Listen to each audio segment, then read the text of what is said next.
Tonight, bracing for the storm. The state of emergency in Florida tonight as Tropical Storm Helene gains strength, hurling toward the Florida coast. Flood watch is now in place, with the storm expected to grow to a Category 3 hurricane before it makes landfall. We're on the ground tracking the storm and the havoc it's expected to wreak. Plus, stop ripping us off. The heated hearing on Capitol Hill, the CEO behind popular weight loss drugs Wegovy and Ozempic grilled by lawmakers, pressed on why the prices for Ozempic are nearly $1,000 a month in the U.S. compared to just $59 overseas, and what that CEO said to our own reporters as he left the Hill. And America's support, the blanket support that's provided for Israel has exceeded any reasonable political calculus. From reacting to the ongoing war in Gaza and the humanitarian crisis Palestinians are facing, to the growing conflict now engulfing Lebanon, and why she says we're closer to a regional war than we've ever been.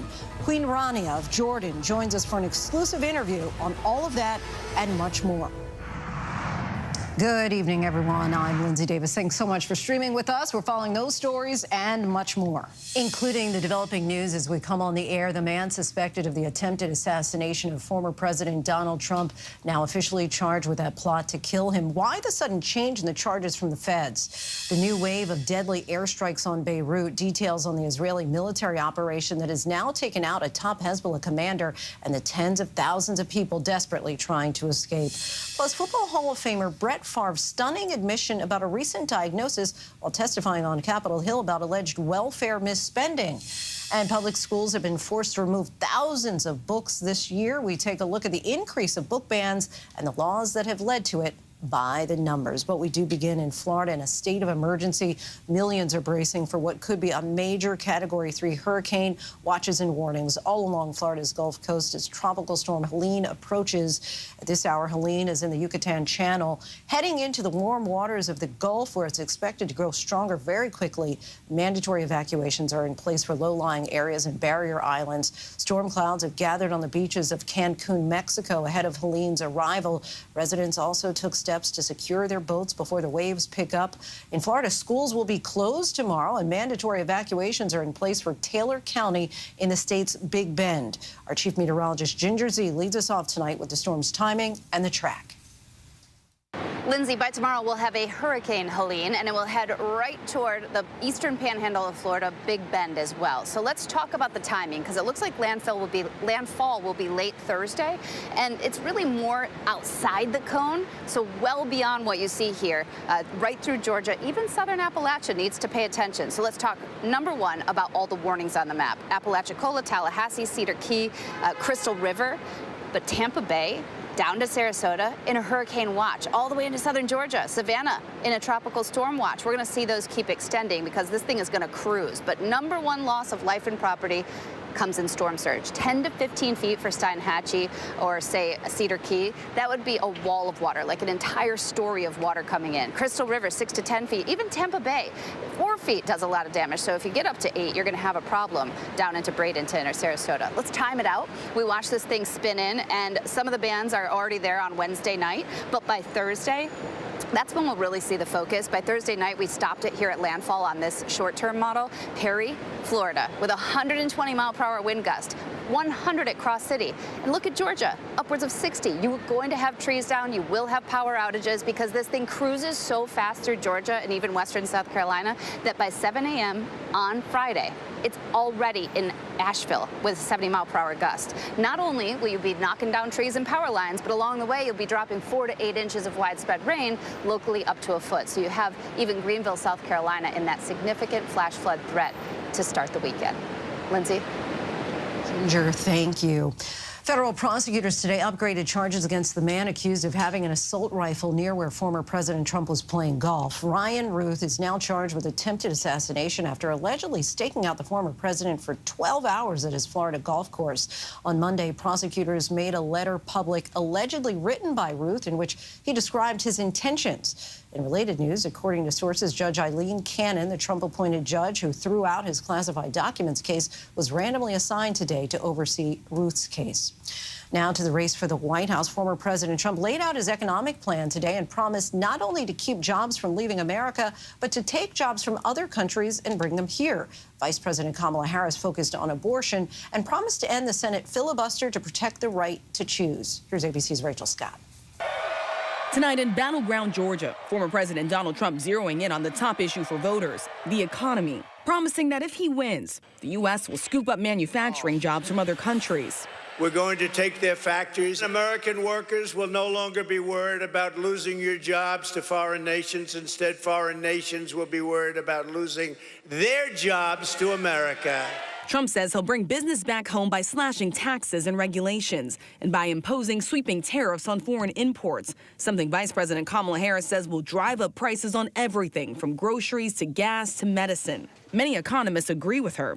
And today, the Senate's top Republican says he does, too. I'm not a fan of tariffs. They raise the prices for American consumers. The vice president's team pointing to the more than 700,000 manufacturing jobs created during the Biden-Harris administration. Harris today leaning into what's become a defining issue for her campaign, abortion, saying she wants to abolish the Senate filibuster to restore reproductive rights as they existed under Roe v. Wade with a simple majority vote instead of the 2/3 vote now required. I've been very clear. I think we should eliminate the filibuster for Roe and get us to the point where 51 votes would be what we need to actually put back in law the protections for reproductive freedom. Trump has boasted about nominating 3 of the Supreme Court justices who overturned Roe v. Wade. Keenly aware he's paid a political price with female voters, the former president now making an all-out appeal to the women who are concerned about abortion rights. I am your protector. I want to be your protector. As president, I have to be your protector. You will no longer be abandoned, lonely, or scared. You will no longer be in danger. You're not going to be in danger any longer. You will no longer have anxiety from all of the problems our country has today. You will be protected, and I will be your protector. Women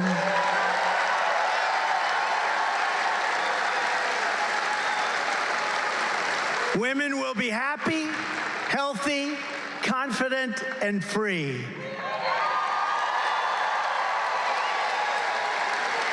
You will no longer be thinking about abortion. It's all they talk about, abortion. But tonight, a Harris campaign spokeswoman with a blunt response. After ripping away our reproductive freedom, now he's trying to tell us how to think. And Rachel Scott joins us now. And Rachel, we know that she has a big trip coming up to Arizona. But before that, in Pennsylvania, she's going to talk about the economy in particular. And that's an issue that it seems like she's making some inroads in, according to recent polls. Yeah, Donald Trump's still ahead when it comes to the economy, but Harris is making inroads. So first, Pittsburgh, which will lay out more of her vision on the economy. And then on Friday, she turns to another issue that's very important to voters, and that, of course, is immigration. She'll be visiting the battleground of Arizona with a visit to our southern border. She's expected to tout the Biden administration's executive action that has led to a significant decrease in the number of migrants crossing the border. She's also expected to say that she would sign that bipartisan border bill into law that Donald Trump urged Republicans to reject, Linsey. Of course, only if she were to have the votes and become president. First, Rachel Scott, our thanks to you, as always. Nebraska is one of just 2 states that can split its electoral votes, and that has put all eyes on Omaha. Some say it's the blue dot that might just decide the election. And without getting into the weeds here, many believe there's a plausible scenario that Omaha's sole electoral vote could be the difference between a Vice President Harris win and a 269 to 269 electoral college tie. So in recent days, there's been a push by Republicans, including former President Donald Trump, to change Nebraska's electoral rules at the 11th hour. It's gotten the attention of the political world. Just take a look at the article titled, "How One Man's Vote in Nebraska Could Change the Presidential Election." And we are so grateful to be joined by that man, Nebraska State Senator Mike McDonnell. Senator, thank you so much for joining us. I imagine it's been a whirlwind few days for you. Your vote courted by both sides. Just today, the governor of Nebraska announced that he would not call a special session after you ultimately decided that you were not going to vote to change Nebraska's laws. How did you come to that decision? Good evening, and thanks for the invitation. I want to start off by thanking all the people that have been contacting me on both sides of this issue. We know it's a very important issue. It's a passionate issue, and people are passionate about it. But they've been, 90% of them have been professional and polite. And again, going back to 2016, when I ran for the legislature, and every year since, I have been opposed to the winner-take-all. As you mentioned in your opening, like some people call it the blue dot. Well, mine was more based on the idea of what it does for Omaha, the idea that you can come into Omaha, you were relevant.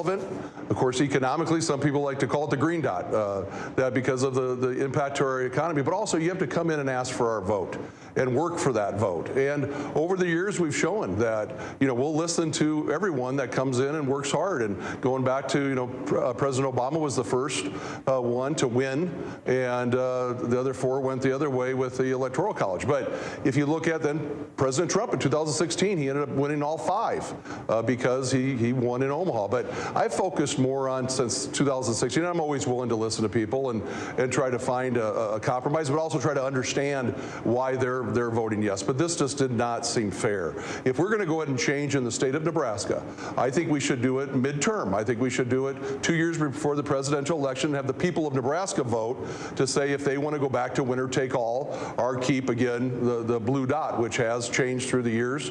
And sometimes a Republican will win, sometimes a Democrat will win. But we do listen as Nebraska. And sometimes people say, oh, Nebraska nice, that means, you're kind of weak. And it's not. We work hard and we play by the rules. And we're just asking everyone to come in, work hard in Omaha, the 2nd Congressional District, and play by the rules. And so just to clarify on that, there is nothing and no one at this particular time who could make you change your decision at this time. No, I've tried to listen, and I always will listen. I think the rest of the country should follow us and look at the unicameral and look at getting rid of the winner-take-all. As I'm sure you're probably aware, former President Trump said in a post that you got, quote, in the way of a great Republican common sense victory. He went on to call you a grandstander. What's your response to that? Well, today's the first day I've talked to the media, and I'm always willing, again, as I said, over the last 8 years serving in the legislature, willing to talk to people and listen. Just last night, Tim Walz said, thank God for that one guy in Omaha. Should both Vice President Harris and former President Trump make campaign stops in Omaha? And do you think that your decision may have just changed the outcome of the election? I'm inviting both Vice President Harris and President Trump, come to Omaha. Come have a debate here. There's still 42 days. Listen to the people, talk to the people, and answer the questions. Nebraska State Senator Mike McDonald, we know that a lot of people were vying for your time tonight. We really appreciate you having this conversation with us. Thank you. Now to the escalating conflict between Israel and Hezbollah. Israel launching a new round of airstrikes on Lebanon, saying they killed another Hezbollah leader in this densely populated suburb of Beirut. Hezbollah is returning fire, some rockets getting through Israel's Iron Dome defenses. No casualties were reported in Israel, with thousands of people in southern Lebanon evacuating their homes. ABC's chief foreign correspondent Ian Pannell reports in from Beirut tonight. Tonight, intense fire between Israel and Hezbollah. World leaders fearing a broader regional conflict with unimaginable consequences. The chaos and fear here on the streets of Beirut seen in videos circulating online. Israel saying it took out a top Hezbollah commander, but the militant group not commenting.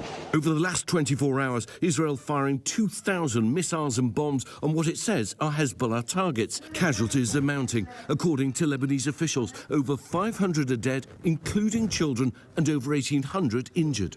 So many parts of the country left smouldering in ruin, residents running for their lives. These videos, given to ABC News, document the terrifying journey of one young woman, Gia. Explosions everywhere. This time yesterday morning, this school was completely empty, but in a matter of hours, thousands and thousands of people flooded here from the south. Now it's at capacity. We met one family here who made that same terrifying journey, travelling for 20 hours. 2 parents and their 5 children. Baby Mohammed is just 8 months old. Hassan, who didn't want to show his face, says there was a lot of panic. His children crying in terror as he says rockets kept landing around them as they tried to get out. President Biden at the UN saying the world is now at an inflection point. Full-scale war is not in anyone's interest. Even if the situation has escalated, a diplomatic solution is still possible. So many hopeful for a diplomatic solution. Let's bring in Ian Panel in Beirut for us tonight. Ian, Israel's clearly not backing down. You're learning more attacks are expected? Yeah, that's right, Lindsay. I mean, there's been a kind of smallish lull today in comparison to previous 36 hours, but still bombardment from both sides. And if people thought that that might augur a tampering down of tensions, I don't think that's the case. A senior U.S. official telling our Martha Raddatz that there's going to be another big round of attacks, with Hezbollah trying to move long-range missiles around and Israel mobilizing some ground forces for potential raids. Lindsay? Ian Panel for us in Beirut. Ian, thank you. And President Biden, after addressing world leaders at the UN, will sit down exclusively with the ladies of The View tomorrow at 11 a.m. Eastern here on ABC. Now to the urgent concerns about toxic and flammable chemicals leaking from a train. Officials are worried about a potential explosion. Firefighters in Cleves, Ohio, were seen dousing the train as thousands have been urged to leave the area, and many residents who are staying are being told to remain indoors and seal their windows. ABC's Gio Benitez has more. Tonight, the alarming scene. You can smell it. A train spewing a toxic chemical cloud into the air, sparking urgent evacuations in Ohio. Firefighters racing to the town of Cleves, about 30 minutes west of Cincinnati, spraying water on the rail cars. The company that owns the train saying one of its rail cars was venting styrene, a colorless, flammable, and highly volatile liquid used to make plastics and rubber. Nasty smelling. About 3,000 people near the scene urged to leave the area immediately. Schools put on lockdown and evacuated. Residents told to stay inside and seal off doors and windows. With the heat up of the material in the car, that there is a potential for an explosion. It comes more than a year after a devastating train derailment in East Palestine, Ohio, that caused a hazardous chemical fire to burn for days, leading to a massive cleanup. Our thanks to Gio Benitez. Next, Hall of Fame quarterback Brett Favre, just 54 years old, revealed today he's been diagnosed with Parkinson's disease. Did his 2-decade career and what he says may have been thousands of concussions played a role. Here's our Trevor All. Tonight, stunning news from controversial NFL Hall of Famer Brett Favre, revealing he's battling Parkinson's disease. I've recently been diagnosed with Parkinson's. This is also a cause dear to my heart. The 54-year-old former quarterback sharing the diagnosis today during testimony on Capitol Hill about welfare reform and accountability.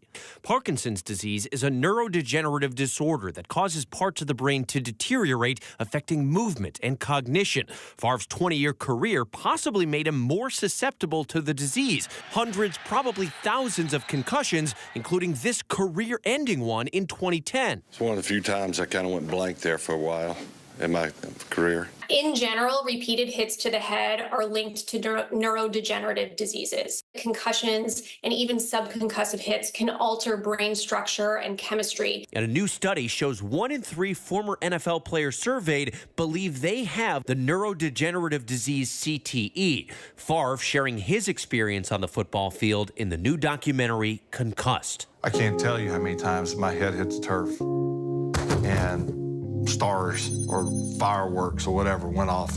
I didn't think that was a concussion. It's hard to even put a number on how many of those I had. Trevor All reporting to Switzerland now in a criminal investigation after an American woman reportedly took her own life in a so-called suicide pod. Assisted suicide is legal in Switzerland, but tonight several people are under arrest. Here's our foreign correspondent, James Longman. A criminal investigation is underway tonight after the first known death of an American woman in a so-called suicide pod in Switzerland. The woman is described as a 64-year-old from the Midwest who had an autoimmune condition. Police say she died in a forest near the German border, where the capsule called the sarcopod was placed. It's the first time it's ever been used, and it allows a person to release nitrogen gas into the chamber at the touch of a button. That removes all the oxygen, and it causes the person to fall asleep and then suffocate. Assisted dying is legal in Switzerland, but only without external assistance. Multiple arrests have been made in this case for incitement and the aiding and abetting of suicide. The inventor of the capsule is Australian physician Philip Nitschke, a known advocate of the Right to Die movement. There are some people who don't approve of the idea of assisted suicide at all. They would never approve of it. They're not my beliefs, and they're not the beliefs of many people who decide they want to control their deaths. Our thanks to James Longman. To Capitol Hill now, where the CEO of Novo Nordisk, the company behind the popular weight loss drugs Ozempic and Wegovy, was grilled over the cost of those drugs while facing senators, with Senator Bernie Sanders not pulling any punches. Let's take a listen. The outrageously high cost of Ozempic, Wegovy, and other prescription drugs is directly related to the broken, dysfunctional, and cruel healthcare system in our country. The price of Wegovy in the U.S. is more than $1,300 compared to just a fraction of that cost in Europe. The CEO partially blamed the reason for those increased prices on what he called middlemen within the pharmaceutical industry. They're helping to drive their cost up. The Department of Justice is suing Visa, alleging the card issuer maintains an illegal monopoly over the U.S. debit card market. The antitrust lawsuit accuses a financial services giant of using its dominance over the debit card market to lock out competitors by entering into exclusive agreements with merchants. The DOJ claims Visa wanted to prevent startup companies from entering the debit card market and eliminating Visa as the middleman. The Dow and S&P closed at new record highs today for the second day in a row. The Dow with its 30th record high so far this year. The S&P 500 hitting its 41st. Investors remain encouraged by last week's Federal Reserve rate cut, the first in 4 years. And we still have much more to get to here on Prime tonight. The end of an era. Why the next Kmart store to close will be a notable blow to the once popular chain. The next Jordan's Queen Rania sits down for a wide-ranging interview on the conflicts and humanitarian issues in the Middle East and how she believes the U.S. can help bring peace to the region. And I think it is time for the global community to act. Specifically the U.S., I think the, expressions of concern or even calls for a ceasefire really are meaningless when you continue to provide arms that kill civilians.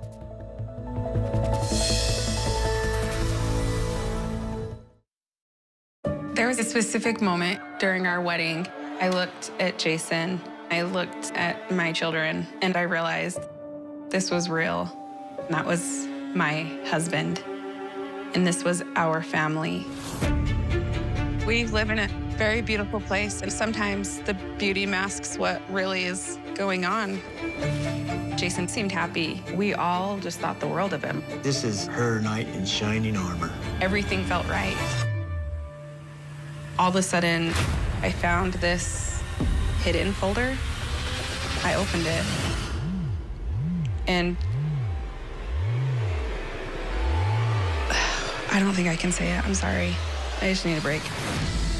She put her hand to her mouth and gasped. It's shocking, gut-wrenching. I realized that my life will never be the same. Jason would kill me before he would let me tell anyone this part of him. He is in so much freaking trouble.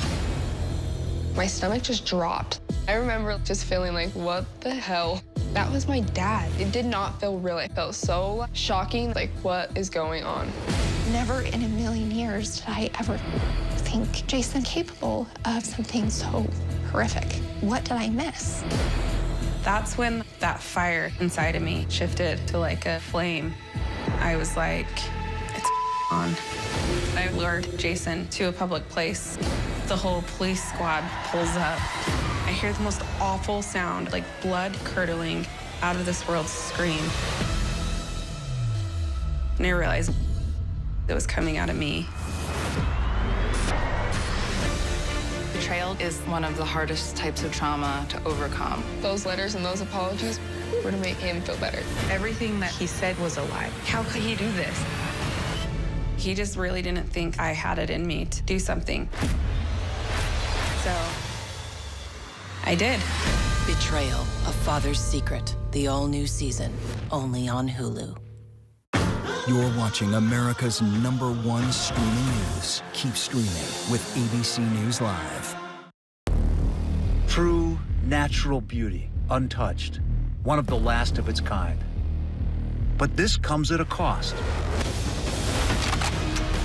5 countries, 5 incredible real stories of adventure, danger, We have to go. and deceit. These are the last lands, the national parks around the world that have to be saved. ABC ABC's David Muir, the most watched newscast in America. More Americans watch World News Tonight with David Muir than any other newscast.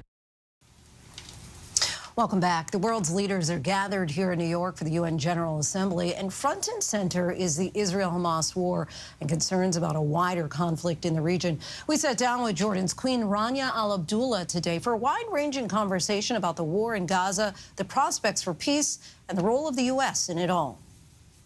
Your Majesty, we thank you so much for talking with us and giving us this time today. Really appreciate it.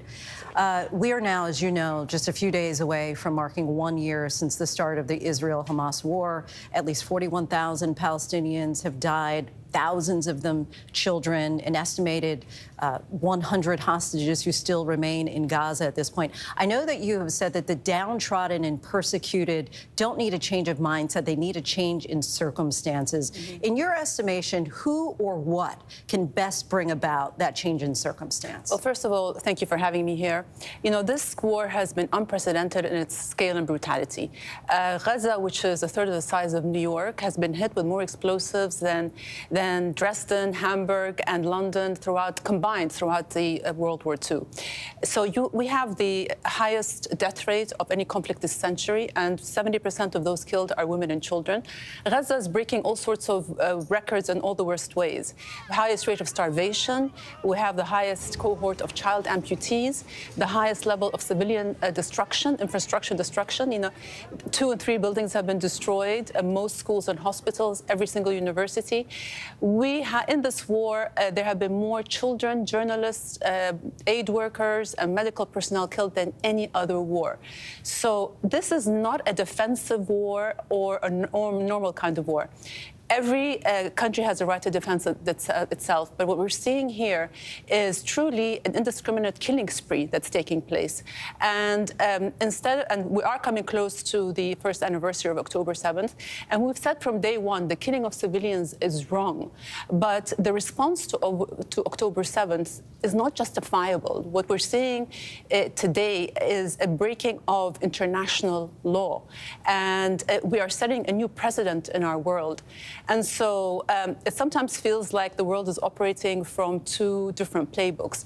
Israeli pain is validated, whereas Palestinian pain is normalized, even justified. It sometimes seems that Israel is the exception to every rule that governs our world, and Palestinians are the exception to universal human rights. And the reason why we have gotten to this point is because the world has failed. There has been no global response that withdrew support from Israel or applied sanctions or put any cost and consequences to the origin of this problem, which is the illegal occupation. And so when a country is able to get away with so much, Israel has become emboldened to break more legal and moral boundaries. And impunity never corrects itself. It just grows through complacency. And what we're seeing here is beyond complacency. You know, when a red line is not really a red line, it becomes a green light. It becomes permission. And Palestinians have been paying the highest price for that permission to break all norms. And it has really dangerous implications for our world, because we're setting a new standard, a new precedent, a new normal. Are we saying that it is okay to use starvation as a weapon of war, to target aid convoys, to target shelters that house civilians, to use collective punishment? What is this saying about our world today? If we are undermining the rule of law, then can we really hold any other country, accountable for its actions? If we are criticizing Russia for its conduct in Ukraine, why are we turning a blind eye to what's happening, which is even much worse? You have said that the global community has dragged its feet, and as you well know, some of the most powerful people in the world are gathered here in New York this week for the UN General Assembly. What do you think is the appropriate response for these world leaders, and specifically the role of the United States? Well, look, as I said, Israel seems to be scaling up rather than scaling down. And while the war was being conducted in Gaza, we've seen a ramp-up of activities and violence in the West Bank, where Hamas are not in the West Bank. So, months of killing, raids, mass arrests, the violence by illegal armed settlers under the protection of the Israeli army have led to the highest level of violence in the West Bank in the last 20 years. So, and Israel is using the same playbook in the West Bank as it is in Gaza. Destroying infrastructure, cutting off access to electricity, food and water. And many are seeing in this approach just another step in Israel's decades-long strategy of completely dominating the West Bank, of its expansionist settlement policy. Make life as miserable as possible for people in the West Bank, drive them out, and then move into their homes and territory. And now what we're seeing in Lebanon is another dangerous escalation. The risk of a regional escalation is now dangerously high. Yesterday was one of the deadliest days, where almost 500 Lebanese have been killed. In the past year, we saw 600 being killed. And tit-for-tat violence between Hezbollah and Israel is not new in our region. And historically, they've kept the rules of engagement such as that they left the confrontation within a certain threshold to avoid an open war. Hezbollah, from day one, as well as Iran, has made it clear that they do not want to cross this threshold. And we saw in Iran's response when their diplomats were assassinated in Syria, they responded, and then they said that this was going to be it. Hezbollah said the same thing, that they do not want an open war. However, I think Israel's calculations are slightly different. They seem to want to escalate, and using Iran as a pretext. I'm not a defender of Iran's policies or what their plans are in the region, but their October 7th was not caused because of Iran. And this particular conflict is as a result of an illegal occupation and oppression that has continued for 6 decades. It's not just about Iran. However, Israel seems to be ramping up, and I think part of the reason is Netanyahu's own political calculations because of his own situation. He's also probably overcompensating for what was a failure of October 7th, a security failure on his side, and therefore he's trying to appeal to the most extreme elements in his government. And frankly, he's doing it because he can get away with it. Well, how concerned are you, based on Lebanon, again, seeing its deadliest day since 2006, that this may lead to a wider war in the region, and what can be done to prevent it, specifically on behalf of the United States? Well, look, I am very worried about what's happening, and I think today we're much closer to a regional war than we have been in the past year. And I think it is time for the global community to act. Specifically the U.S., I think the expressions of concern or even calls for a ceasefire really are meaningless when you continue to provide arms that kill civilians. The answer is never more arms. That only leads to more violence and more escalation. And America's support, the blanket support that's provided for Israel, has exceeded any reasonable political calculus. The U.S. has military, economic, and diplomatic leverage that it can use with Israel, and it should start exercising that, not just because it's the right thing to do, not just because you have to uphold international law, but because this is one of the highest rates of killing that we've seen in this century, and because the dangers of escalation are extremely high right now. And let me be very clear, nobody wins from such an escalation. There will be nobody's teaching anybody a lesson. So I think it's enough of this bravado and chest thumping and bully talk like children in a playground that we're going to teach you a lesson. If Israel was to achieve its objectives, even if it was to kill every last Hamas fighter, every last Hezbollah fighter, how long will that keep Israel safe? As long as there is an illegal, crushing occupation, as long as people are denied their basic human rights, their freedoms, then there will always be resistance. And nowadays, with modern technology, with AI, with communication tools, it won't take very long for people to regroup and resist again. And the only way to really bring security to the region, to the people of Israel, to Jewish people all over the world who are sometimes unfairly being held responsible for the actions of this government, is through a just and comprehensive peace deal that really addresses and gives rights to both sides. How much culpability do you think that Hamas has with regard to what's happening in Gaza right now?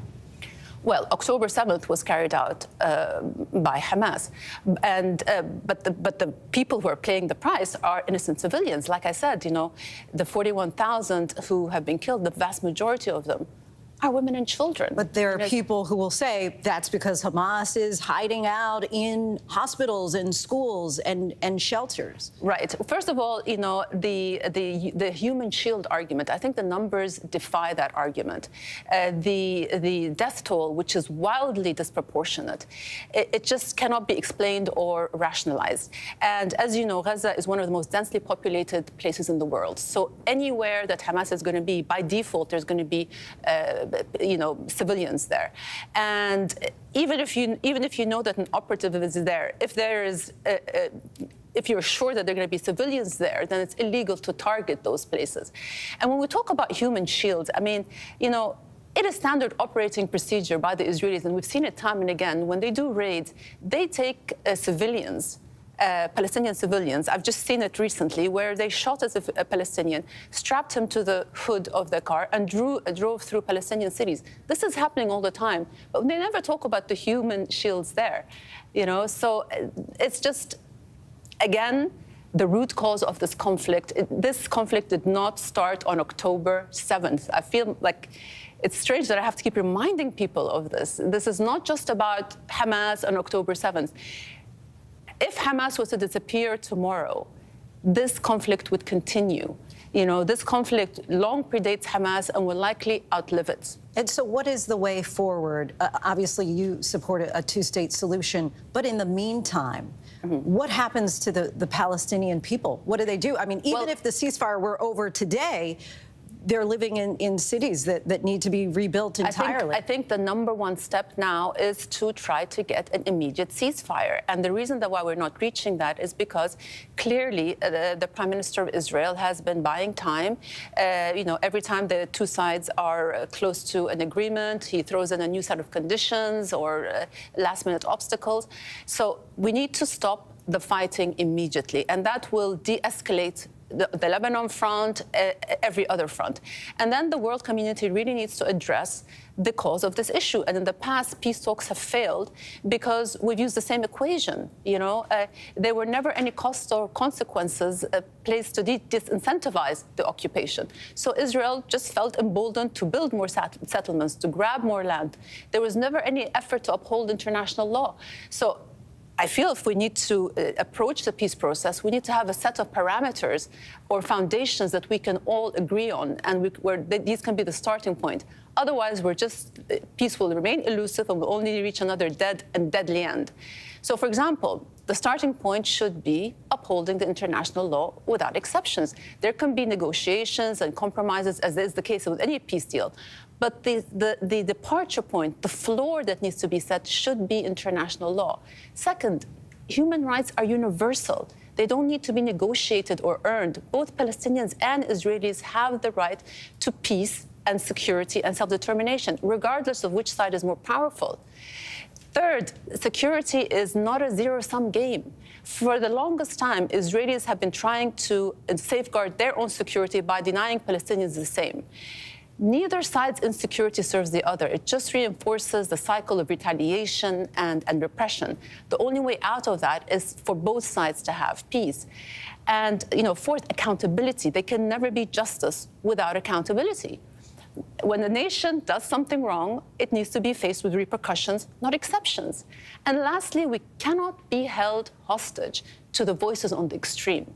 There are voices that are applauding, you know, starvation and displacement, that encourage collective punishment, that defend the indefensible, that justify the unjustifiable.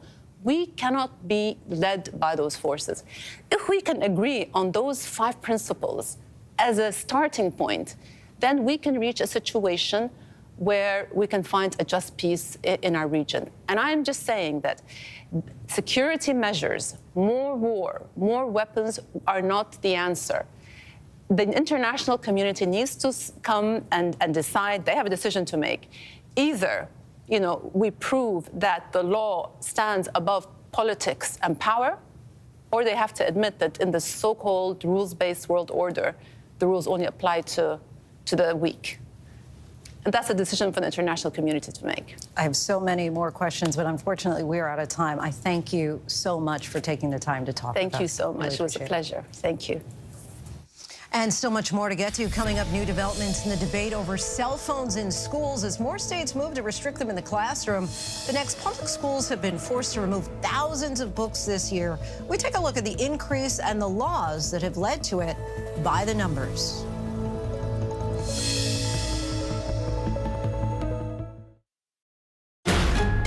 Amanda Riley was a mother, wife, speaker at her church. Everybody loved her. She got diagnosed with cancer. I heard the words, "You have stage 3 blood cancer." We thought she was God's gift. When Amanda told me she had cancer, I was so devastated. A beloved young Christian woman fighting a battle undeserved. We gave our hearts, our prayers. Everybody put their hands over her and said, "Heal this woman. Oh, God, heal her." I'm thankful that I have cancer because I am now surrounded by the right people in my life. There was just something inside of me just saying, this isn't right. And then all of a sudden, it went dark. She was a liar. Why would somebody fake cancer? Thousands of people threw money at her. I started donating $500 a month, $3,000, $20,000. The community raised $100,000. Everyone's lives has been touched by cancer, and that was something Amanda tapped into. What surprised me is the lengths that she went to fake the cancer. There's all these pictures of her in the hospital with IVs, tubing. I could see a nurse in the background. The information that Amanda gave didn't make sense. These things are not adding up. I don't think she's sick. Everyone knows. She was being accused of faking cancer. Everyone knows. I could not believe the level she had taken this scam to. This is beyond disgusting. How can a mother do that? This is an absolute nightmare. She hurt tons of people.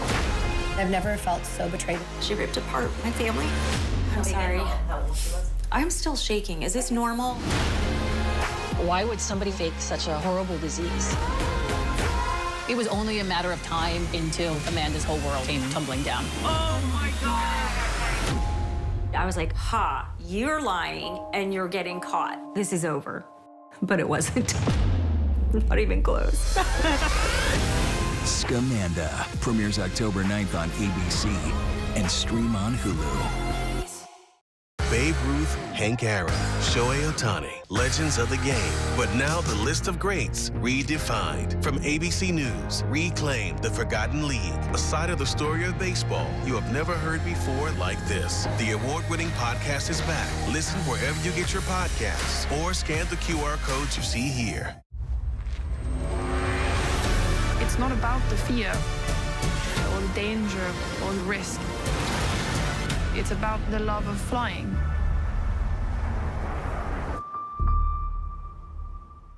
What Happened to Matthew Perry, now streaming on Hulu.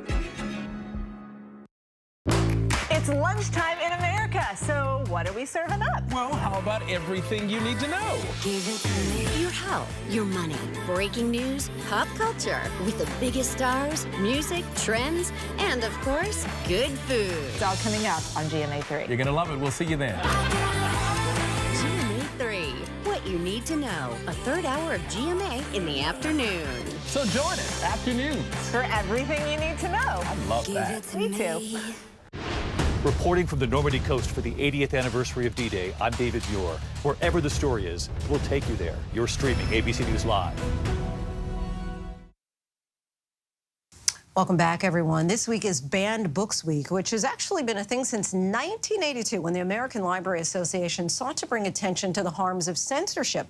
Efforts to ban books from libraries in the U.S. have increased dramatically, and that is tonight's by the numbers. In the last year alone, the number of books banned from public schools has tripled, according to PEN America, a nonprofit dedicated to protecting the right to free expression. According to their latest tally, more than 10,000 titles are no longer welcome on public school shelves, and nearly half were targeted because they describe the lived experiences of LGBTQ individuals or people of color.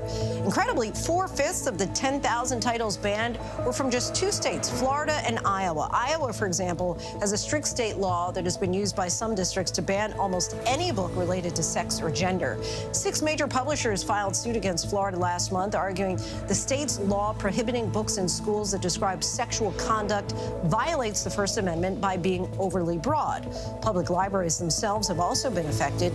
More than 4,200 titles were targeted last year, an increase of 65% from the year before, according to the American Library Association. The association says 2 of the 10 most targeted books, Toni Morrison's The Bluest Eye and Patricia McCormick's Sold, which was once a National Book Award finalist. And we still have much more ahead here on Prime tonight. Imagine seeing this under your home. How a family is dealing with this very unexpected visitor. And she's an Emmy-winning actress and now the author of a memoir. Uzo Aduba joins us to talk about her new book and the person who helped her find her purpose.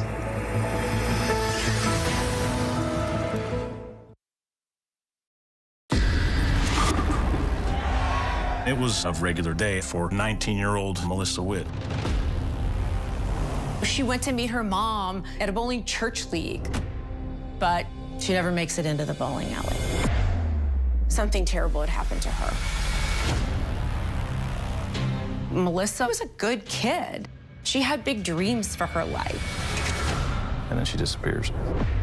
My gut knew this was not a young girl who just took off and ran away. New information into the disappearance of Melissa Witt. Pools of blood were found by detectives. We were sick to our stomachs. I just love to have her back more than anything in the world. It is a heart-wrenching day for the family of 19-year-old Melissa Witt. Police found the body in the Ozark National Forest. You had several suspects. All these kinds of leads. Who could have done this? You have a known serial killer in your area. Could he be involved? Find the evidence, find the DNA profile. We had to find that person. Time was of the essence. Every blood spot matters. Every piece of DNA matters. You're looking for that game-changing piece. We're actually finding key evidence that could have slipped through the cracks. One of our guys says, you're going to see this. There's another one. What could be underneath these headstones? Her last hours on this earth were probably the most horrific a person can experience. This beautiful young girl.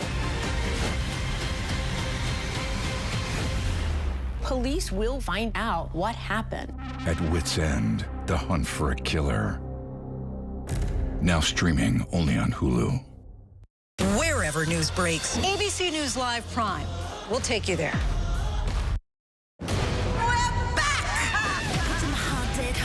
Can we have a little fun? It's showtime. Everything has led to this moment. Now we have everything we need. No, not everything. You get a free demon possession with every exorcism. That's right, Lydia.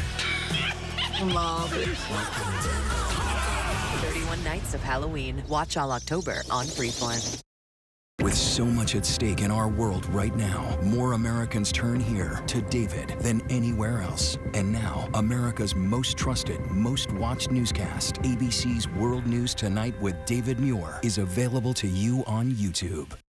Nightline, the stories that shape your world, that shape your life. Dramatic, stunning, empowering, jaw-dropping. The most powerful stories of our time. Nightline, on right after Kimmel and streaming on Hulu.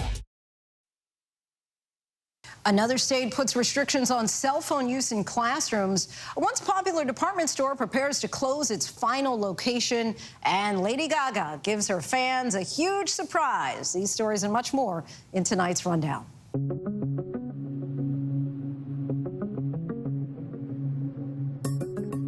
California Governor Gavin Newsom signed a bill into law requiring school districts to create rules limiting cell phone use. The law requires districts to finalize their plans by July of 2026. Districts must revisit and update their rules every 5 years after that. Florida, Louisiana, Indiana, and several other states have also passed laws aimed at restricting student phone use at school.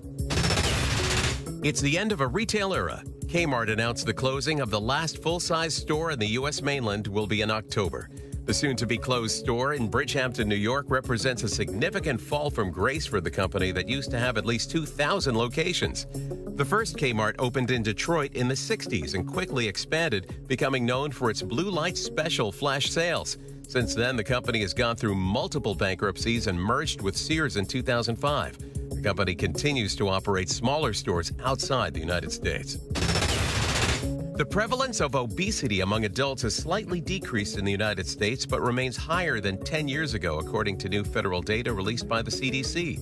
About 40% of adults 20 years and older were estimated to be obese between August 2021 and August 2023. This means more than 100 million American adults have obesity, and more than 20 million adults have severe obesity, according to figures from the U.S. Census Bureau. Little monsters, rejoice! Lady Gaga has announced a brand new album. The record, which arrives this week, is called Harlequin. It serves as a companion project to the upcoming film Joker, Folie Deux, in which Gaga co-stars as Harley Quinn alongside Joaquin Phoenix, who's returning as Joker. Covers of famous songs made up most of the 13 songs on the album's track list, along with tracks like Happy Mistake and The Joker. A California couple is dealing with an unusual guest underneath their home, a bear. Bob and Sarah Nestler first noticed the bear about 2 weeks ago. The animal managed to make himself at home through a hole in their porch. Junior, as the Nestlers have nicknamed him, is a 300 to 400-pound older male bear. He's been coming and going from their home. The couple says Junior is a good tenant and doesn't bother them, but they're hoping that the bear soon finds shelter elsewhere. The last missing bull that was part of a herd of steer that escaped a rodeo in Massachusetts has been found. Officials called in the help of a local business that tracks down missing pets. It was eventually located using a drone. Police cruisers followed the bull as it trotted near several businesses and through the woods before it was lassoed and led into a trailer. The rest of the bulls were quickly corralled after the incident over the weekend, which sent spectators running for safety as 8 bulls broke out of their pen and took off. 3-time Emmy Award-winning Nigerian-American actress Uzo Aduba is best known for her role as Crazy Eyes on the Netflix original series Orange is the New Black. And now she's stepping into the role of author with her new coming-of-age memoir, The Road is Good, How a Mother's Strength Became a Daughter's Purpose. And joining us now is Uzo Aduba. Thank you so much for joining us. Really appreciate it. Thank you for having me. How did you know that this was the time to share your family story? It felt like the right time in my life, you know. I had been approached before in the past to write a book, and it never felt like the right time. And suddenly now in my life, when the possibility came 6 years ago, I said, yeah, this feels right. And I thought I was going to be telling a story of just funny experiences with my mother and I, and, you know, growing up first gen in this really suburban New England town. But the shape of my life took a different path, but it was absolutely the time in my life to be chronicling my story along with my mom's. And really, this is paying homage to your mom. It's really a tribute to your mom. But I read about your grandfather and how you said that really it may be because of him that you have your career in Hollywood, and how he really treated women, his wife in equal partnership, how for his daughters it was just a $1 dowry. Yeah. Explain how you feel that he really kind of changed the trajectory early on. My grandfather was such a progressive man in a time in Nigeria and around the world, frankly, where the choice for women to go to school and get higher education was sort of, there was a ceiling, it was capped. He had daughters, many, many daughters, and he believed that anybody who had the ability and the desire to go to school, he would pay for it regardless of sex. And he believed in all his children. And that sort of, I think, set the blueprint for my mother of having somebody pour into you in terms of belief, affording you your dreams. She went on from there to go to college, to earn 2 master's degrees, move to the United States. Social worker. Become a social worker, exactly. Have me, and then do onto me and my brothers and sisters as had been done to her, and pour into us, and make sure that every opportunity that this great country could afford us came our way. You touch on the complexity of the Black immigrant identity and you going back to Nigeria. How did that ultimately shape you as a person? Sure, you know, I think what I had experienced growing up was seeing my parents exist in 2 spaces. And then when I went back to Nigeria as a child, I discovered that all the food, all the music, all the clothes, all the language, all the spirit, heart, and energy that I was seeing from them, it was from something. What do you think your mother would say if she were able to read your book? I hope she would say she was proud of me. You know, when I was writing this and we were recalling stories in the beginning, before time left its footprint on us and marked itself, you know, she would tell stories and sort of say, oh, so, you know, call me tomorrow. I'm going to my Zumba, you know, I'll come back to later for this.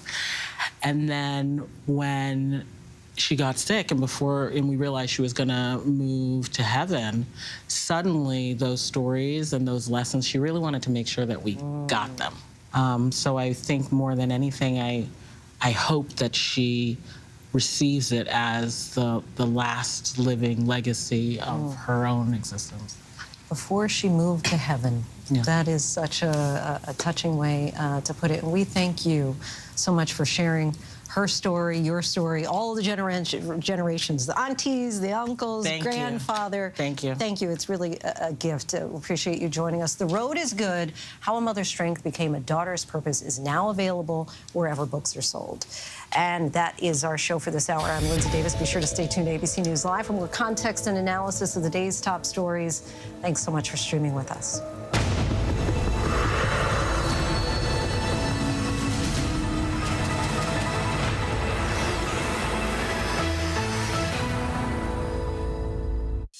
And coming up in the next hour, tracking the growing storm set to become a hurricane as it barrels toward the Florida coast. And Ukraine's President Zelensky and the First Lady sit down for their first joint interview since the war with Russia began. What President Zelensky is saying about a possible path to victory.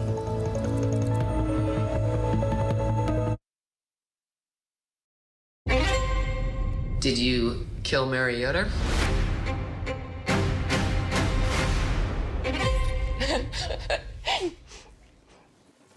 Sorry. No, I did not kill Mary Yoder.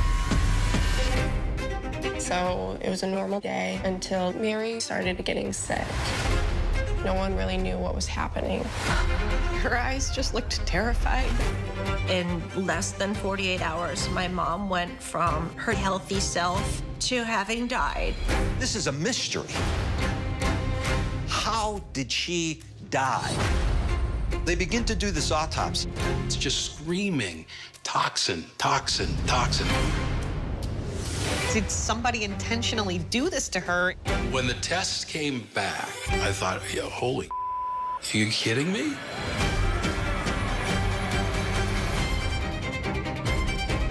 I had dated Adam. I was scared of him. It changed the way I see the world. She was really afraid for her life. I do think Bill could have killed Mary. His wife died in July, and in November, he was dating his sister-in-law. There was nothing in the world that was making sense at that point. Caitlin Conley was guilty as sin. Are you okay? This girl thought she was smarter than everybody else. But there's another side to Caitlin Conley. Well, I'm not buying this little Miss Innocent game. Sequoia's a very small town. Everybody knows everybody. My garden club is very divided. People think she's innocent. I think she's guilty. Never heard of a case like this. Maybe in a thriller.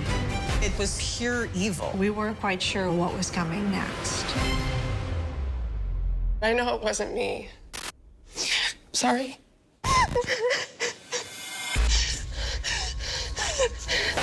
So, if it wasn't me, who was it? Little Miss Innocent. Passion, poison, prison. Only on Hulu. ABC News, America's #1 news source. Why do so many people start their day here? This is Start Here. To be in the know and get a different take on the day's top stories. Listen now to the Daily News Podcast honored with 4 Edward R. Murrow Awards. Start Here, ABC News. Make it your daily first listen, wherever you get your podcasts. Start Here. ABC News Live, honored with 8 Emmy nominations, more than any other streaming news network. And ABC News Live Prime with Linsey Davis, the first and only streaming show nominated for Best Outstanding Live News Program. Thank you for making ABC News Live America's #1 streaming news.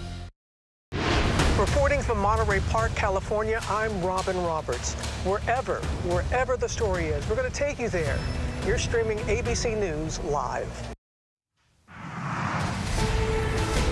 Good evening, everyone. This is ABC News Live Prime. I'm Linsey Davis. Thank you so much for streaming with us. We have a lot of news to get to this evening, including the state of emergency in Florida tonight as Tropical Storm Helene gains strength, hurtling toward the Florida coast. Flood watch is now in place. Plus, the developing news as we come on the air. The man suspected of the attempted assassination of former President Donald Trump is now officially charged with the plot to kill him. And Ukraine's President Zelensky on what he calls a victory plan in the war with Russia. Our Robin Roberts sat down with him and Ukraine's First Lady in their first joint interview since the start of the war. But we do begin with Florida in a state of emergency. Millions are bracing for what could be a major Category 3 hurricane. Watches and warnings all along Florida's Gulf Coast as the storm approaches. Helene is now in the Yucatan Channel, heading into the warm waters of the Gulf, where it's expected to grow stronger very quickly. Mandatory evacuations are now in place for low-lying areas as well as barrier islands. Storm clouds have gathered on the beaches of Cancun, Mexico, ahead of Helene's arrival. Residents also are taking steps to secure their boats before the waves pick up. In Florida, schools will be closed tomorrow, and mandatory evacuations are in place for Taylor County in the state's Big Bend. Our chief meteorologist, Ginger Z, leads us off with the storm's timing and track. Linsey, by tomorrow we'll have a Hurricane Helene, and it will head right toward the eastern panhandle of Florida, Big Bend as well. So let's talk about the timing, because it looks like landfall will be late Thursday, and it's really more outside the cone, so well beyond what you see here, right through Georgia. Even southern Appalachia needs to pay attention. So let's talk, number one, about all the warnings on the map. Apalachicola, Tallahassee, Cedar Key, Crystal River, but Tampa Bay, down to Sarasota in a hurricane watch, all the way into southern Georgia, Savannah in a tropical storm watch. We're going to see those keep extending because this thing is going to cruise. But number one loss of life and property comes in storm surge. 10 to 15 feet for Steinhatchee or, say, Cedar Key. That would be a wall of water, like an entire story of water coming in. Crystal River, 6 to 10 feet. Even Tampa Bay, 4 feet does a lot of damage. So if you get up to 8, you're going to have a problem down into Bradenton or Sarasota. Let's time it out. We watch this thing spin in, and some of the bands are already there on Wednesday night. But by Thursday, that's when we'll really see the focus. By Thursday night, we stopped it here at landfall on this short-term model, Perry, Florida, with 120-mile-per-hour wind gust, 100 at Cross City. And look at Georgia, upwards of 60. You're going to have trees down. You will have power outages because this thing cruises so fast through Georgia and even western South Carolina that by 7 a.m. on Friday, it's already in Asheville with 70-mile-per-hour gust. Not only will you be knocking down trees and power lines, but along the way, you'll be dropping 4 to 8 inches of widespread rain, locally up to a foot. So you have even Greenville, South Carolina, in that significant flash flood threat to start the weekend. Linsey? We know you'll be monitoring it for us. Thank you, Ginger. Now to the race for the White House. Former President Trump laid out his economic plan today and promised not only to keep jobs from leaving America, but to take jobs from other countries and bring them here. Vice President Kamala Harris focused on abortion and promised to end the Senate filibuster to protect the right to choose. Here's our Rachel Scott. Tonight in battleground Georgia, former President Donald Trump zeroing in on the top issue for voters, the economy, promising that if he wins, the U.S. will scoop up manufacturing jobs from other countries. We're going to take their factories. American workers will no longer be worried about losing your jobs to foreign nations. Instead, foreign nations will be worried about losing their jobs to America. Trump says he'll bring business back home by slashing taxes and regulations and by imposing sweeping tariffs on foreign imports, something Vice President Kamala Harris says will drive up prices on everything from groceries to gas to medicine. Many economists agree with her. And today, the Senate's top Republican says he does too. I'm not a fan of tariffs. They raise the prices for American consumers. The vice president's team pointing to the more than 700,000 manufacturing jobs created during the Biden-Harris administration. Harris today leaning into what's become a defining issue for her campaign, abortion, saying she wants to abolish the Senate filibuster to restore reproductive rights as they existed under Roe v. Wade with a simple majority vote instead of the 2/3 vote now required. I've been very clear. I think we should eliminate the filibuster for Roe and get us to the point where 51 votes would be what we need to actually put back in law the protections for reproductive freedom. Trump has boasted about nominating 3 of the Supreme Court justices who overturned Roe v. Wade. Keenly aware he's paid a political price with female voters, the former president now making an all-out appeal to the women who are concerned about abortion rights. I am your protector. I want to be your protector. As president, I have to be your protector. You will no longer be abandoned, lonely, or scared. You will no longer be in danger. You're not going to be in danger any longer. You will no longer have anxiety from all of the problems our country has today. You will be protected, and I will be your protector. Women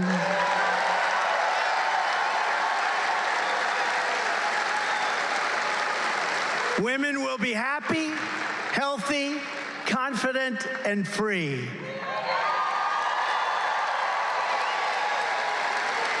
You will no longer be thinking about abortion. It's all they talk about, abortion. But tonight, a Harris campaign spokeswoman with a blunt response. After ripping away our reproductive freedom, now he's trying to tell us how to think.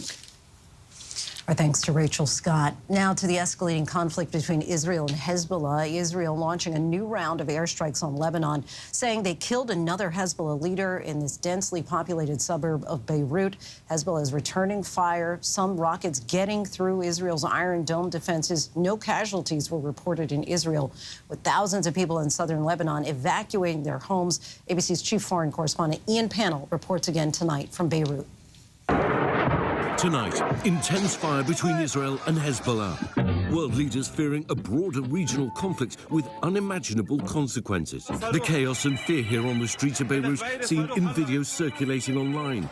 Israel saying it took out a top Hezbollah commander. Over the last 24 hours, Israel firing 2,000 missiles and bombs on what it says are Hezbollah targets. Casualties are mounting. According to Lebanese officials, over 500 are dead, including children, and over 1,800 injured. So many parts of the country left smouldering in ruin, residents running for their lives. These videos, given to ABC News, document the terrifying journey of one young woman, Gia. Explosions everywhere. This time yesterday morning, this school was completely empty, but in a matter of hours, thousands and thousands of people flooded here from the south. Now, it's at capacity. We met one family here who made that same terrifying journey, travelling for 20 hours. 2 parents and their 5 children. Baby Mohammed is just 8 months old. Hassan, who didn't want to show his face, says there was a lot of panic. His children crying in terror as he says rockets kept landing around them as they tried to get out. President Biden at the UN saying the world is now at an inflection point. Full-scale war is not in anyone's interest. Even if the situation has escalated, a diplomatic solution is still possible. Ian Pannell from Beirut for us. The Supreme Court today denied a Missouri man's appeal to halt his execution by lethal injection, and he indeed died a short time ago. 55-year-old Marcellus Williams was found guilty of the 1998 murder of Felicia Gale, who was stabbed multiple times in her home near St. Louis. The Missouri Supreme Court ruled Monday that DNA evidence failed to establish Williams' innocence. Next, Hall of Fame quarterback Brett Favre, just 54 years old, revealed today he's been diagnosed with Parkinson's disease. Here's our Trevor All. Tonight, stunning news from controversial NFL Hall of Famer Brett Favre, revealing he's battling Parkinson's disease. I've recently been diagnosed with Parkinson's. This is also a cause dear to my heart. The 54-year-old former quarterback sharing the diagnosis today during testimony on Capitol Hill about welfare reform and accountability. Parkinson's disease is a neurodegenerative disorder that causes parts of the brain to deteriorate, affecting movement and cognition. Favre's 20-year career possibly made him more susceptible to the disease. Hundreds, probably thousands of concussions, including this career-ending one in 2010. It's one of the few times I kind of went blank there for a while in my career. In general, repeated hits to the head are linked to neurodegenerative diseases. Concussions and even subconcussive hits can alter brain structure and chemistry. And a new study shows 1 in 3 former NFL players surveyed believe they have the neurodegenerative disease CTE. Favre sharing his experience on the football field in the new documentary, Concussed. I can't tell you how many times my head hit the turf and stars or fireworks or whatever went off. I didn't think that was a concussion. It's hard to even put a number on how many of those I had. Our thanks to Trevor Ault. The head of New York City's public school system announced his intention to resign today. David Banks will retire as school's chancellor by the end of the calendar year. The announcement comes after a federal investigation led to his cell phone being seized. A letter obtained by ABC News suggests the decision to step down was in the works prior to the federal investigation of the mayor, Eric Adams' administration. And we still have much more to get to tonight. Coming up, Ukraine's president is presenting what he calls a victory plan in the war with Russia. Our Robin Roberts sat down with him and Ukraine's first lady in their first joint interview since the start of the war. The next, multiple people are arrested in connection to a woman's death. How it all ties back to a so-called suicide pod. Baywatch is a fantasy. Baywatch was sexy. Baywatch was the #1 show in the world. It was hot. When you hear that theme song, I had no idea how much fun I was going to have. It was addicting. People were just hungry. They were eating that stuff alive.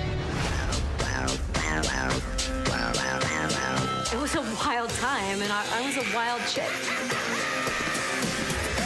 Everyone tuned in to watch the show because you knew you were going to see someone sexy. I mean, everybody was pretty. Not just white women can look hot and sexy. Anyone can do it. Jason Momoa exploded off of Baywatch. Carmen was a bombshell who had something to say. Pamela Anderson was an icon. Pamela was this sweet girl from Canada who came to get the American dream. I'm really proud of everything I've done. Almost. Baywatch was a whirlwind of epic highs and bitter lows. It was a lot of pressure. They had to wear next to nothing. You want me to wear this? What? He with the best abs wins, or she with the best boobs wins. They just wanted to put you under a microscope and see where your flaws are. Everybody was disposable, and if you didn't fit into their brand, you were gone. Baywatch empowered me. Every now and then it hurt me. But so do the people and the things we love. I need to take a break, okay? Greed and lust, fame. It's crazy. It changed everything. It was about pushing the envelope. Iconic. So hot. Everyone likes to watch sexy things.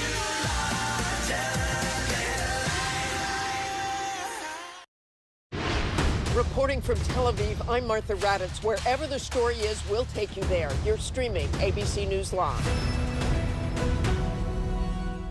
Welcome back, everyone. We're tracking several headlines around the world. An American woman with an alleged autoimmune disease used what is known as a sarcopod in Switzerland to end her life. The pod replaces oxygen with nitrogen, effectively suffocating its inhabitant. Swiss law does allow for assisted suicide, but officials there are still moving forward with a criminal investigation.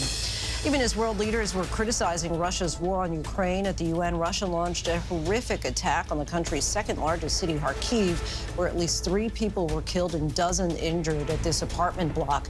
More than 80 drones were used in the attack, though a majority were intercepted, according to Ukrainian officials. Archaeologists working in the high deserts of Peru say they've used AI to identify hundreds of works of art called geoglyphs carved into the pebbled ground. Some of the works can be hundreds of feet in diameter and feature whales wielding weapons and possibly scenes of human sacrifice. They were created more than 2,000 years ago by the pre-Inca Nazca people. President Zelensky and Ukraine's First Lady Olena Zelenska are here in New York this week for the United Nations General Assembly, where Zelensky presented what he calls his victory plan to world leaders. Our Robin Roberts sat down with a couple for their first joint interview since the war began as they make their plea for continued U.S. support. How are you? Thanks so much. President Zelensky. Hi.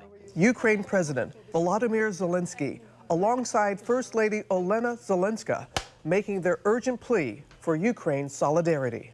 The war is not over, so stay with us, support us. It's vital. Without this support, we will not survive. To drum up support, President Zelensky attending the UN General Assembly in New York City before meeting President Biden to present what he calls his victory plan to win the fight against Russia. Part of that plan reportedly includes joining NATO. So, your victory plan, does it include, and I know you don't want to get into details until you talk to leaders, but negotiating with Russia, and how can you trust someone? It's not about negotiating with Russia. No, it's about, like I said, it's a bridge to diplomatic way how to stop the war. The bridge is a plan of victory or victorious plan. It's a strengthening of Ukrainian army and Ukrainian people. Only in the strong position we can push Putin to stop the war, diplomatic way. And only with a strong position we can speak. We can speak with any enemies, of course. That's why we're asking our friends, our allies, to strengthen us. It's very important. The U.S. presidential election is coming up shortly. How do you think that will impact the war, depending on who is victorious? Не хотілося б, щоб це вплинуло на I would not want this to influence the support of Ukraine. Of course, I would want that no matter who is elected, that Ukraine does not suffer.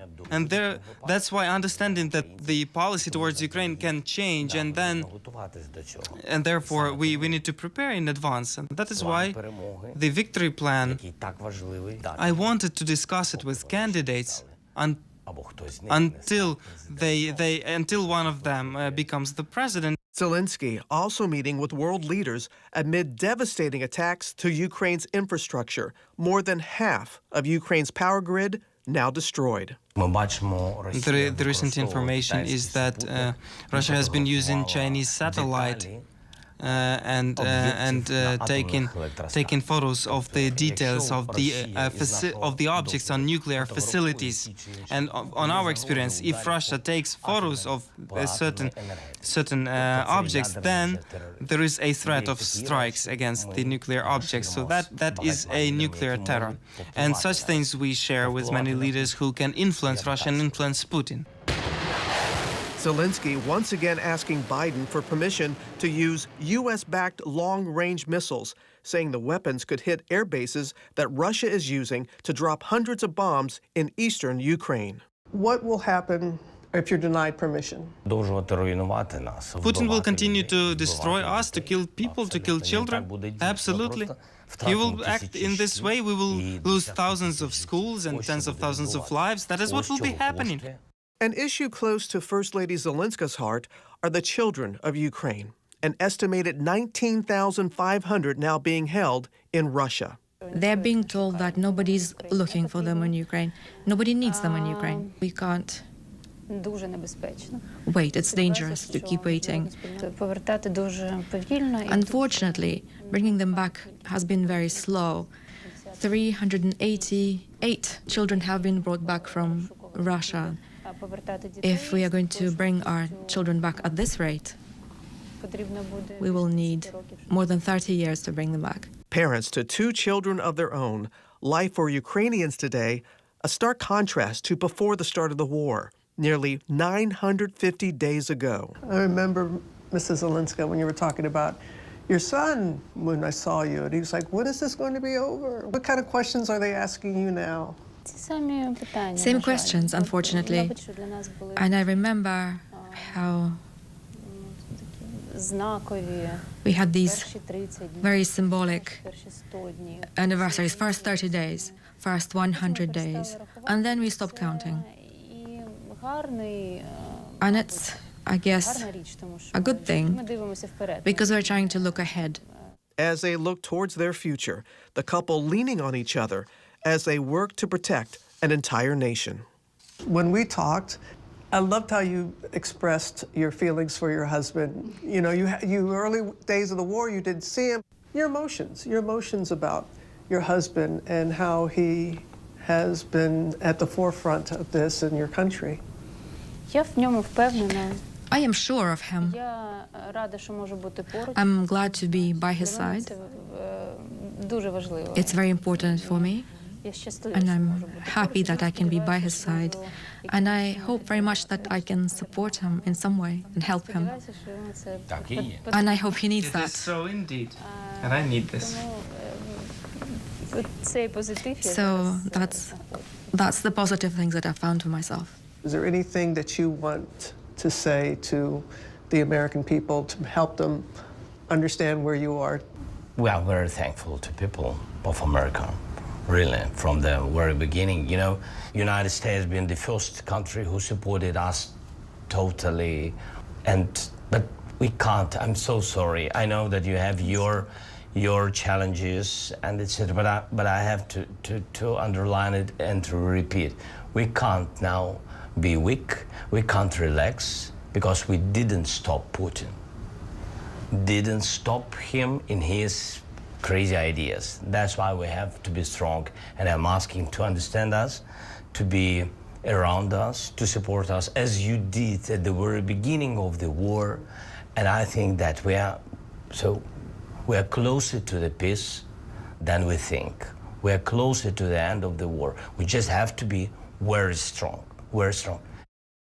Our thanks to Robin Roberts for that conversation. And still to come, she rose to fame at just 12 years old, and now she's making a name for herself, not only on the big screen, but also in the music industry. Grace Vanderwald tells us why her new album is a reintroduction of herself as an artist. Stay with us. Hi, my name is Patrice. I am a totally cool person with a disability who could do most anything. Patrice always sees the best side of life. Patrice is a big magnet for people. If it can be done, she will do it. I really love Gary. He's everything. I just looked at her and I said, would you like to be my wife? If you get married and you're collecting a Social Security benefit, your benefit will be cut. We have to have it. We'd never be able to pay for the bills. I don't take anything for granted. To us. You're a part-time lover and a full-time friend. The monkey on your back is the latest trend. I don't see what anyone can see in anyone else. People think people with disabilities have no value. You need to tell your story, and people can listen and say, this is why benefits are extremely important. I don't see what anyone can see. I want to get married. I want to be able to live in the same house as my spouse. Here is the church and they can stop us from getting married. They can stop us from living together, but they're never going to stop us from loving each other.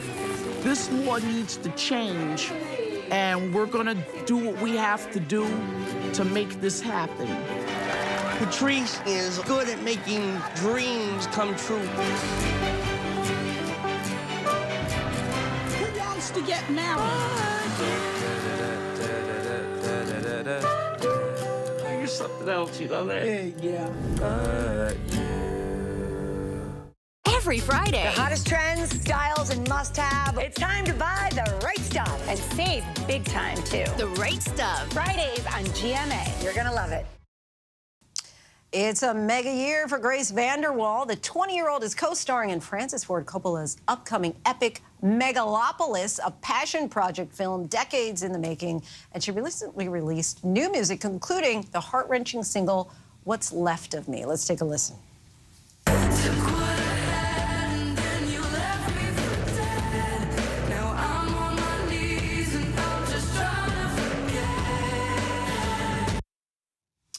The 12-year-old songstress who captivated the world with her original compositions and ukulele on America's Got Talent is now all grown up, and Grace VanderWaal joins us in studio. Quite a difference from the days of the ukulele. That was a lot. I had to like sit there and watch that. I'm like, oh God, it's embarrassing. Well, you've been so open about the highs and lows of going viral at a young age. What have you done to really reintroduce yourself to the world? A lot of behind-the-scenes work. You know, it takes a village. So just choosing the right people to kind of like support the way I want to go forward, you know.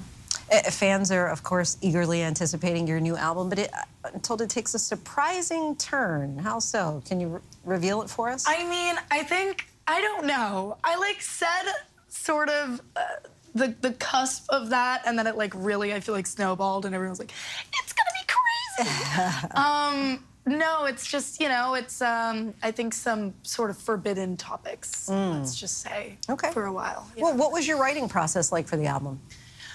Well, What's Left of Me is actually the first song I ever wrote during this process of like separating from my old label, and I like got like a bunch of new people and like decided on this new direction. I wrote What's Left of Me, and I was like, oh, okay, I'm writing really, really well. Let's just write an album. Let's just do the thing like it's supposed to be done. And then just conceptually it started evolving, and I was just like, oh, it should be a thing like this, you know? That's very cryptic, but yeah, I can't say details. Okay, we understand. We understand. No spoilers here. Do you ever feel like you have to kind of move extra like this? You know, now I'm so used to sitting at the desk, I just kind of, I don't know, maybe I should move a little bit more. I've been trying to take notes from you when you sat down with your pen and pad. I dressed for the moment. I kind of always have wanted to be like a news woman. We see it. I'm afraid you may take over at this desk. I might. So was it different, if we get back to Megalopolis for a moment, and I know you actually wrote some songs for that, is it different at all when you're writing for a movie soundtrack? Well, yeah, because the plot is like kind of out there, and so I had to write within that plot, like in that perspective. So I wasn't able to use any content of like personal experience or like lyrics I've written before, which sometimes I do. No cheat codes, basically, yeah. It was fun. Well, sorry. Do you prefer to write from your own personal experience? I mean, it's definitely the easiest way. But it's good to be challenged, you know? It's kind of refreshing. We're going to challenge you because we're about to sign off, and I do want to tell our viewers that you can listen to her new singles, Call It What You Want and What's Left of Me, now anywhere you stream your music. Megalopolis is in theaters this Friday. We're going to sign off. Do you want to do it? Because you're so official with your pad and paper there. I would love nothing more. All right. You've heard it now. Breaking news. America, I love ya. And that is our show for tonight. I'm Linsey Davis. ABC News Live is here for you all night with the latest news, context, and analysis. Thank you so much for streaming with us. Have a great night.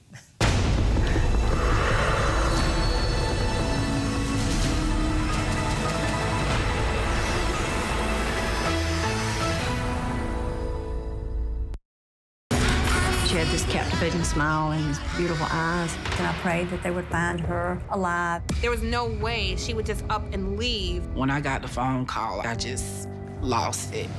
Where was Tamika?